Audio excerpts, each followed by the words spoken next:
The late September sun dipped low behind the hills as 14-year-old Ryan Walker walked the back road home from school, his sneakers kicking up dry dust along a route he knew by heart. He liked this path. There were no nosy neighbors to report back to his father about whether he looked distracted or slow. Out here, surrounded by silence and golden light, Ryan could breathe.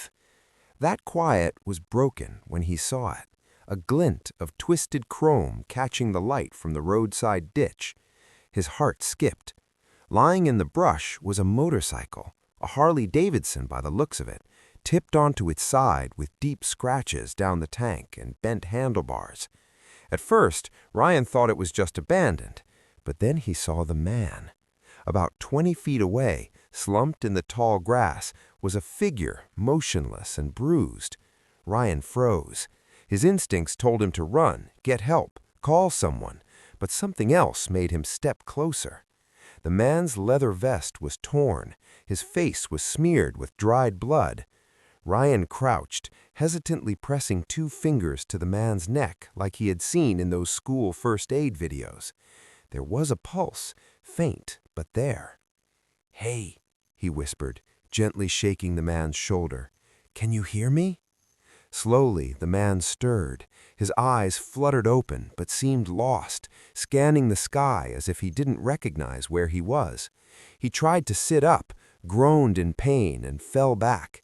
His lips moved without sound until finally a hoarse whisper emerged. Where am I?" "You crashed," Ryan said, unsure of what else to say. "You're hurt. I'm gonna call for help." "No." The word was sharp, panicked. The man grabbed Ryan's wrist with surprising strength. "No police, no hospital. If I end up in a system, they'll find me." "Who?" Ryan asked, confused. I don't know," the man whispered. "I don't even know who I am." Ryan blinked. He looked into the stranger's eyes and saw something raw, fear, but also something else, vulnerability. For reasons he couldn't explain, Ryan found himself nodding. "There's an old shed behind our house," he said quickly. "No one uses it. You can rest there until we figure this out." The man looked at him with equal parts gratitude and suspicion. "Why would you help me?" Ryan didn't know. He just knew he had to. "Because no one else will." Getting him there was harder than Ryan expected. The man limped heavily, leaning on Ryan for support. They stopped twice to catch their breath. By the time they reached the shed, an old structure tucked behind overgrown hedges, Ryan's shirt was soaked with sweat. Inside, it smelled like dry wood and forgotten seasons. He cleared a space, laid out some old tarps, and ran to the garden to bring back water from the hose. The man didn't speak. He just watched, eyes distant, as Ryan worked in silence. That night, after dinner, when Ryan's father had settled into his recliner with the television humming and a beer in hand, Ryan snuck out again. He carried a flashlight, a first aid kit, and a sandwich wrapped in a napkin. When he opened the shed door, the man was sitting upright, his head in his hands. Ryan knelt beside him and set down the items. "There were bags on your bike. I brought them in." Together they sorted through the belongings: a map with yellow highlighted routes, a toolkit, cigarettes, and finally a worn leather wallet hidden deep in a side pocket. Ryan opened it and read the license aloud. Jack Carter, age 39, address in Fairview. The face matched, though it looked healthier in the photo. Strong jaw, dark eyes. Jack took the license, staring at it as if it belonged to a stranger. "I don't recognize it," he murmured. "The name, the face, it's like looking at someone else." Ryan pulled out his phone, typing in the name. No results, no social media, no news, nothing. "That's weird," he muttered. "Everybody's online these days." But Jack Carter, apparently, was not. The next morning, Ryan returned to the shed just after sunrise, a thermos of warm tea in hand and a bag of leftover pancakes wrapped in foil. Jack was awake, sitting with his back against the wall, staring into nothing. His face looked a little better in the light, less pale, but the bruises still deepened the shadows under his eyes. "You slept?" Ryan asked. Jack nodded faintly, his fingers fidgeting with the corner of the tarp. "Kind of," he said. "I had flashes. No faces, just sounds. Engines, metal scraping, and this." He pulled a small folded note from the wallet Ryan had brought the night before. The paper was worn, creased from being opened many times. In shaky handwriting, someone had written, "Don't trust the one wearing your colors." Ryan read it twice. The words clung to the silence like smoke. "What does that mean?" he asked. Jack shook his head slowly. "I don't know, but if I had to write it down, maybe I didn't want to forget." Ryan sat down beside him. "Do you think someone from your club hurt you?" Jack didn't answer right away. He just looked down at his vest lying beside the wall. The emblem was faint now, stitched in silver thread almost rubbed smooth. A skull with iron wings and the words Iron Creed. "They were my brothers," Jack murmured, "but I can't even remember who they are." Later that day, Ryan searched for Iron Creed Motorcycle Club online. There was a sparse website with a black and gray theme, a mission statement about loyalty and freedom, a list of chapter names, and a post office box. No names, no member photos, no mention of Jack Carter. "Do you want me to call them?" Ryan asked hesitantly. "If they're your people." "Not yet," Jack cut in. "Not until I know what happened. What if someone in that club wanted me dead?" Ryan could feel the unease creeping in. This wasn't just about memory loss anymore. It was about trust, about danger. That evening, Jack's behavior changed. A loud slam from Ryan's house, the back screen door closing, made Jack flinch violently, his eyes wide with alarm. When Ryan entered the shed, Jack was crouched in the far corner, breathing fast, hands shaking. A metal bucket had tipped over near the door. "Jack," Ryan said softly, stepping slowly like approaching a startled animal. "It was just the wind. It's okay." Jack didn't respond right away. His hands gripped his temples as he muttered to himself. The sound, it was the same, back on the road, engines everywhere. I couldn't get away. They closed in. Ryan waited in silence until Jack finally calmed. He was sweating, pale again. "So it wasn't an accident," Ryan said quietly. "They forced you off the road." Jack nodded once. "Someone wanted me gone." Over the next 2 days, the flashbacks kept coming. The sound of distant motorcycles made Jack tense up, his hands tightening into fists. Doors slamming, loud voices. Every trigger lit something inside him, something that remembered, even if his mind did not. One afternoon, Jack removed his shirt to change the bandage Ryan had helped him place on his side. That, when Ryan saw it, a tattoo, barely visible now, on his left shoulder. The same skull and wings as the one on his vest, but this version was faded, blurred, sun-bleached, and aged. "That's your club logo," Ryan said, pointing, "but it looks old." Jack studied it in the cracked mirror Ryan had brought out to the shed. The ink had bled into his skin. The letters I and C were still there under the skull's wings. "I don't remember getting this," Jack whispered, "but I must have had it for years. Maybe I let it fade on purpose. Long rides, no touch-ups, like I wanted it to disappear."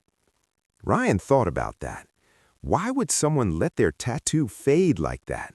Why erase something they once marked on their skin forever? "Maybe," Jack said slowly, "whatever I was running from, I didn't want it following me anymore." Neither of them said anything for a while, but both of them understood the weight of that silence. 3 days after Jack arrived, things started to unravel.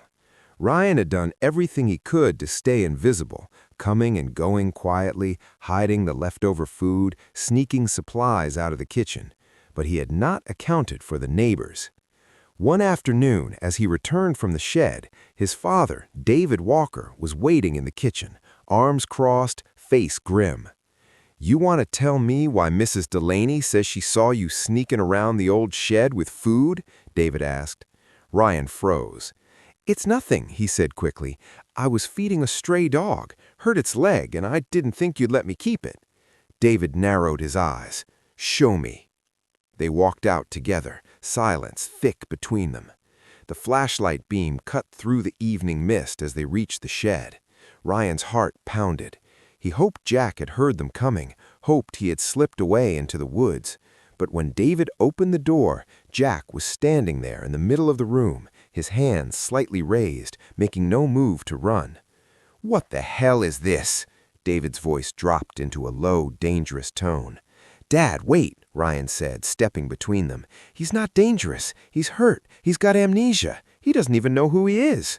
I don't care if he's the mayor, David snapped. You brought a biker onto my property. You know what these people do.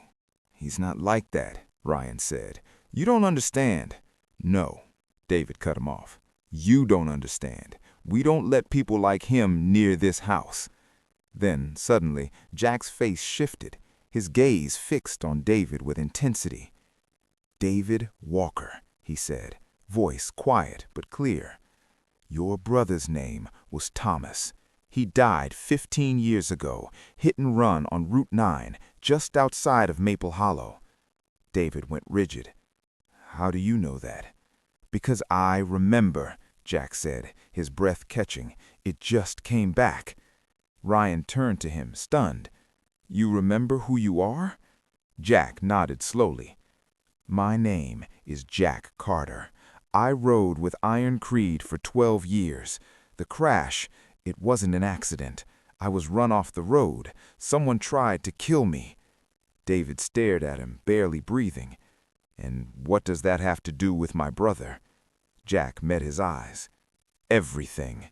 The man who hit your brother, he was wearing a vest that looked like ours. That's why it was blamed on us. But it wasn't real. It was a setup. I have proof. I found documents, photos, payment trails. There's a group impersonating Iron Creed, using our name to commit crimes, laundering money, trafficking. I was on my way back to expose them before they shut me up for good. David's jaw tightened. The color drained from his face as old pain flared behind his eyes. You're telling me, he said slowly, that the people who destroyed my family weren't even your club? Jack nodded. They've been doing it for years. I just didn't see it until it was almost too late. For a long moment, no one spoke. Ryan looked between them, watching the realization sink into his father's face. 15 years of anger, mistrust, grief, all crumbling under the weight of a truth too long buried. Jack's voice broke the silence again. The evidence is hidden in my bike, under the seat, but I don't have the key. We'll need tools. David swallowed hard. There was a Harley impounded 3 days ago, he said quietly. Heard about it at the hardware store. If that was yours, it might be at Kowalski's junkyard by now. Ryan's heart jumped. Then we have to get it before those guys looking for you find it first. David nodded, the lines in his face deeper than before. He turned to Jack. These people chasing you, how dangerous are they? Jack looked him in the eye. Dangerous enough to leave me for dead, smart enough to destroy everything if we let them. David looked down at his flashlight, then back at Jack and Ryan. His voice was quiet, steady. My truck's out front. We leave in 5 minutes. The drive to Kowalski's junkyard took just under 20 minutes, but for Ryan, it felt like hours. He sat in the back seat of his father's old truck, watching the dark highway blur past, glancing back every few seconds to check if they were being followed. Jack sat beside him, silent, gripping the side handle with one hand and holding the inside of his jacket with the other, where the waterproof envelope would soon go if they found what they were looking for. David Walker said little, his hands tight on the steering wheel, jaw clenched with the weight of truths too long buried. The silence in the truck was not empty, it was heavy with purpose. When they reached a back road near the junkyard, David parked 2 blocks away and cut the headlights. "There's a gap in the east fence," he said. "Been there since I was a kid. If it's still there, we can slip in." The night was quiet, except for the chirping of insects and the distant hum of a power station. They moved quickly, Jack still limping but pushing through the pain. The fence was just like David remembered, twisted slightly, hidden by overgrown weeds. One by one, they slipped through and entered the yard. All around them were towers of crushed metal, the skeletal remains of cars stacked high under a moonless sky. "Motorcycles are usually kept near the office," David whispered, leading them through the maze. They passed rusted pickups, shattered windshields, twisted frames. Finally, leaning against a corrugated shed, they found it, Jack's Harley. The chrome was scarred, the seat weathered, the front tire bent inward, but it was intact. Jack knelt beside it, his breath catching. His fingers ran along the base of the seat, searching for the hidden seam. He pulled out a small folding knife from his pocket and began working on the latch. "If this bike was officially logged," he muttered, "anyone watching the system knows it's here." The words had barely left his mouth when the sound hit them. 3 motorcycle engines growling in the distance, drawing closer. Headlights swept through the yard like searchlights. Then the engines cut, replaced by footsteps and low voices. Jack hissed. They knew. Someone tipped them off. David turned to Ryan, his voice sharp but quiet. "Back to the fence, now." But Jack stayed where he was, fingers still working the lock, urgency in every movement. "Almost got it," he said through clenched teeth. 30 seconds. "We don't have 30 seconds, David warned, eyes scanning the shadows. One of the rival bikers was already too close, his boots crunching on gravel. With one final twist, the lock popped. Jack yanked the seat upward and pulled out a thick, waterproof envelope, shoving it deep inside his jacket, just as a flashlight beam sliced through the darkness. "There!" someone shouted. The chase was on. They ran. David led them through a twisted path only someone who had roamed that yard as a kid would remember. Metal screamed under their feet, loose parts clanged down as they passed, but they kept moving. Jack pushed forward, limping, clutching the jacket tight. Behind them, voices barked orders, engines roared to life again. The fence was just ahead when Ryan stumbled. His father caught him and pulled him up in one motion. They slipped through the gap, hearts pounding, but the truck was too far. The riders could circle around any second. David didn't hesitate. "This way," he said, leading them into the dense woods bordering the lot. Thick underbrush clawed at their legs as they climbed over logs and dodged brambles. The motorcycles couldn't follow through that terrain. They moved like ghosts until they emerged onto a quiet residential street, lungs burning. The truck was 10 minutes away, but they made it without looking back. When they finally slammed the doors shut and the engine roared to life, Ryan dared to exhale. Jack's face was pale but steady. "We got it," he said. "We actually got it." David looked at him in the rearview mirror. "Is it all there?" Jack nodded, his voice hoarse. "Everything. Pictures, bank trails, names, enough to stop them before they burn it all down." David drove north toward Grayson Hill without a word, his eyes fixed on the road, the weight of the past and the urgency of the present now racing together toward one final truth. They arrived in Grayson Hill just as the first light of dawn crept over the hills. The small town was still asleep, the streets quiet, the air cool and damp. David parked a few blocks from the Iron Creed Clubhouse, a low brick building on the outskirts of town. Dozens of motorcycles lined the front like sentinels, steel and chrome gleaming under the early sun. As Jack stepped out of the truck, his breath caught in his throat. It had been years since he had seen this place, years since he had walked through those doors as someone who belonged. When he entered, everything stopped. Conversations died mid-sentence, cups paused halfway to lips. A dozen men turned to look at the ghost standing in the doorway. One of them, a broad-shouldered man with a gray beard and deep lines on his face, stepped forward. "Jack?" he said, voice rough with disbelief. "We thought you were gone." Jack nodded. "I almost was," he said, "but I came back, and I brought the truth." He placed the waterproof envelope on the center table and began laying out its contents.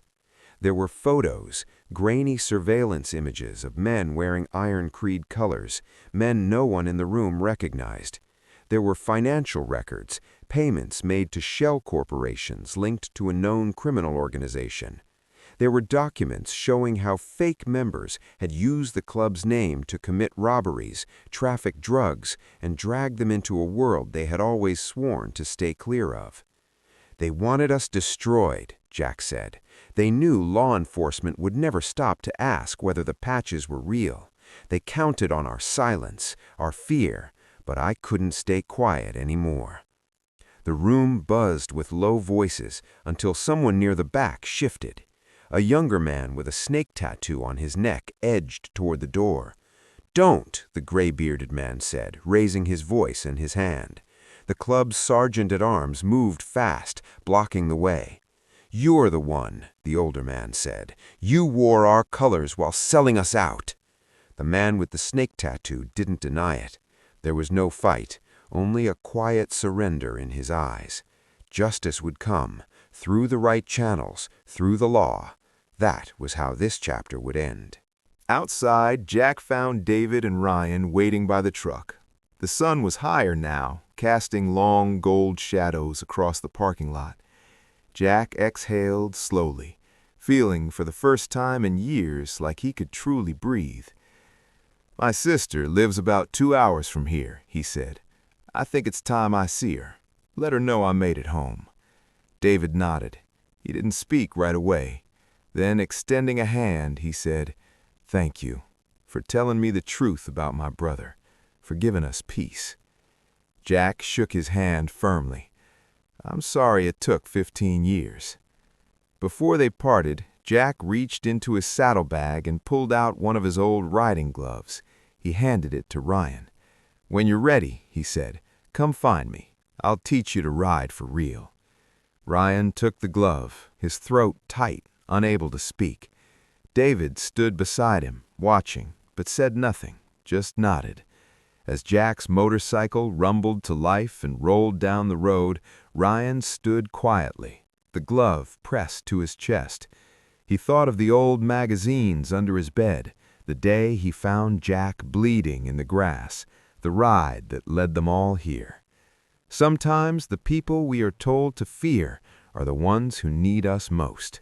And sometimes the road home begins with a stranger and ends with the truth.